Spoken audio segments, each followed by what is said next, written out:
coming up, we have the good, the bad, and the cocky. And this week, we have a little bonus. Cockstrong, Oh, shit. drop the beat. Let's get it. This is the Cockstrong Gamecocks podcast with Greg and Reg, bringing you all the latest sports news from inside the minds of a couple of Cockstrong Gamecocks fans. So sit back, relax, stay tuned, and stay cocky. Okay, welcome back to the good, the bad, and the cocky with Greg and Reg. Mm-hmm. Here with my boy Reg. I am Greg. What it do? Want to welcome all the listeners. Thank you for following, subscribing. Please be sure to keep smashing that follow button. Cockstrong. Please do. Like, follow, subscribe. YouTube, Facebook, soon to be TikTok. Look for us. We out there. Run us down. Run us down. Let's get it. However you may be listening, wherever you may be listening from, thank you for making us a part of your day. Yeah, we really do appreciate you guys. You know, we're starting off this and we're going to go strong. We're going to keep growing. So we appreciate all support along the way. And we definitely love you guys that's been supporting so far. Today, we're going to start off with the good, the bad, and the cocky from our previous game against LSU last Saturday on my birthday. There was some things that we can be happy about that happened in the game, and some things we're definitely disappointed about. And that's the point of this segment, is to cover those aspects of the games from the mind of the stat man, Gregory. So we're going to start it off now, and he's going to take it over, and we're going to enjoy the ride, Cockstrong. And here we go. What you got for us, Greg? Let's start with the good from LSU. Despite the loss, you can always find some good, hopefully, and we found some good this past weekend.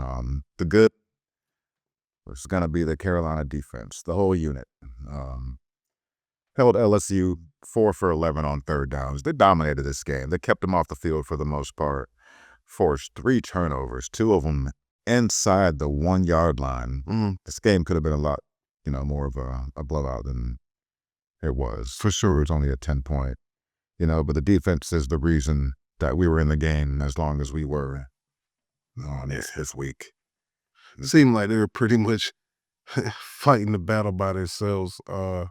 So I give it up for the defense. That's definitely a good offense. But they struggled this year too, just like we have kind of. So, big shout out to our defense. We need to get the ball. They got us the ball. So that bend don't break mentality. We talk about that a lot. That's right. And you can apply that to football in real life. You bend, don't break, and they did a really good job with that. They definitely did. They're a top unit this year. They're up there. But with the good, there's always, not always, but this past week there was some bad. This week the bad had some dire consequences for one man. So you know where I'm going with this. The bad from this game is the offensive line. Lenore's was under pressure all day long. He was just running for his life all day long. He got sacked 5 times, hurried numerous times. 22 rushing attempts, and not many of those were actually designed runs. They were just scrambles because he had no time to sit back in the pocket. 19 yards on 22 attempts. That's less than a yard per carry for all the non-math majors out there. And we want Lenore's running when he can't find open receivers, not because he doesn't have time to find open receivers. The offensive line coach, Lonnie Teasley, was let go after this game. I guess Beamer finally decided he was the scapegoat. That was enough. And, this has been an ongoing problem for the season. So maybe we'll see if anything changes, or if it's going to take some time to put somebody else in that position and have them make any changes. But Yeah, it's tough. That's tough, man. You hate to see a coach get fired. I immediately go to, I know this guy has a family, he has a family to support. And I mean, being a part of that organization and then losing that, it has to be something major, man. But that's a part of the game. That's a part of what you sign up for. That's right. The offensive line not only has not been performing the way we want, it's a lot of self-inflicted wounds and turnover. Like, I mean, not turnover, but penalties, and it seems like they're coming when we're on our side of the field, when we're scoring possessions. Possible. The worst possible times we're getting this. And I watched the interview with Lenoris, and he kind of said it could be towards like the other team making changes on their line and stadiums being loud. And these are not excuses, right? Yeah, I mean, you're going to have that from time to time, but not at the rate that we're doing it. No. You can sometimes the crowd, they call it home field advantage for a reason. Sometimes the crowd can have an effect on you, Yeah, most definitely. but you practice that kind of stuff. You work on that, and it's all about discipline, and discipline is not there when it comes to turnovers. And it has gotten better. I mean, penalties, I'm sorry, these last couple weeks, but still not the rate we want it to be.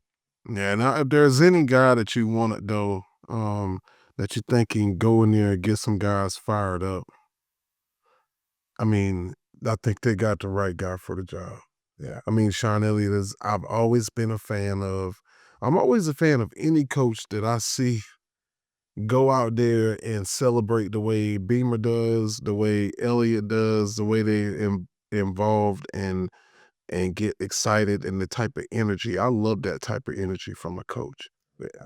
So he's the guy, he's gonna get down there on the line against these guys. He's gonna probably spear tackle these guys if they get a penalty in practice. So um I like Sean Elliott getting the promotion. I'm never a fan of someone losing their job, but I do think that Sean Elliott he's my guy. Yeah. So I think he's the right guy. All right, so let's move on to the cocky for the week. The cocky And I've done too many times, in my opinion, but sometimes you got to do what you got to do. And then the cocky award to the opposing team, in this case, LSU. say it ain't so. So the cocky award this week goes to Tre'Davious Green, Mm.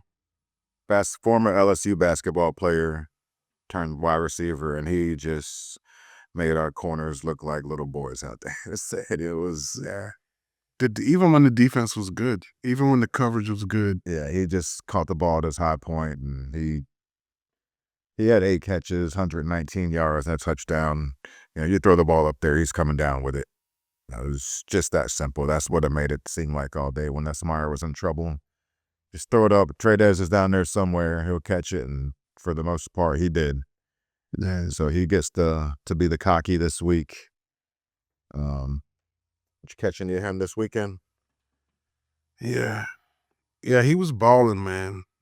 He was balling. The ex-baller was balling on us. And I mean, I was a little jealous, man, because like he can't make the catch if the ball's not placed there. The ball was getting placed in the position to where um he could use his skill set to just go over smaller defenders. Like that, is almost like simple math, you know.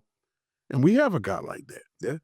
We have a guy like that. And it makes me jealous to see other teams, kind of, it's like you got an advantage on the video game. You got that 99 overall tight end, and you just keep throwing to him and throwing to him because the other person doesn't know how to stop it.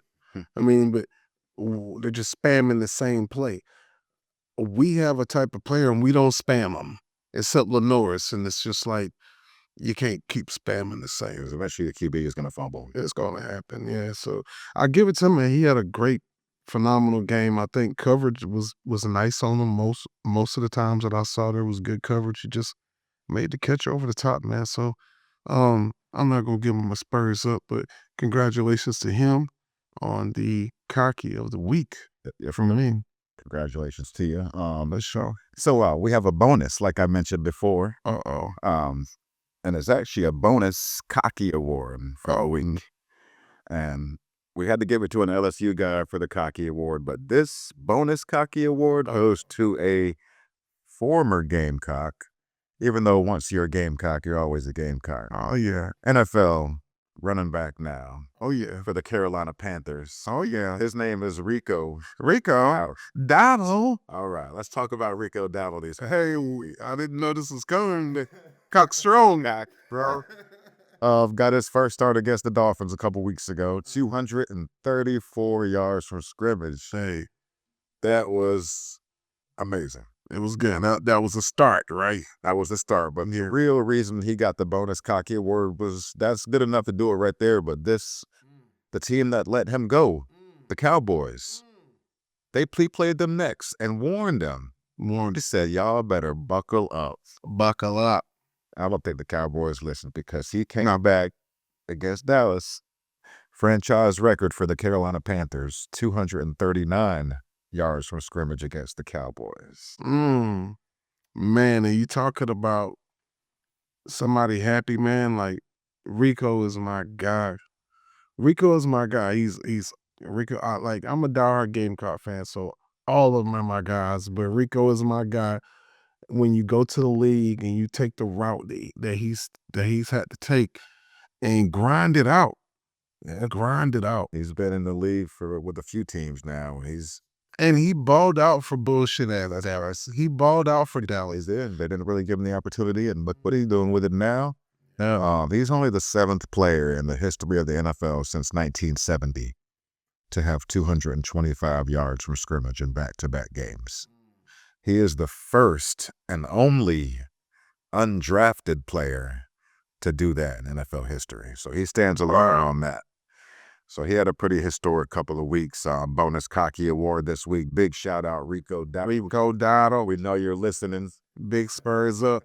I'm gonna tag Rico. I actually got Rico on my friends list. I hope that he actually follows that. We gonna tag Rico in this episode. So Rico, maybe we can get you on the episode, man, so we can get you on, like maybe get you logged in on one of them Gamecock Greats episodes. Man, he could drop and do, talk to them. Fit the description of a Gamecock great. For sure, man. And we're definitely proud of you, man. I love the bonus. I love the bonus. Cock strong on that. But man, hey, we might have to, we throw some of those in every now and again like that. That's a good surprise, man. To end it on a good note. I appreciate you. I thought you might like that. Yeah. But we out. We out. Thank you guys for listening. This has been the Cock Strong Gamecock Podcast. At night, when this place is rocking like this is the best environment in all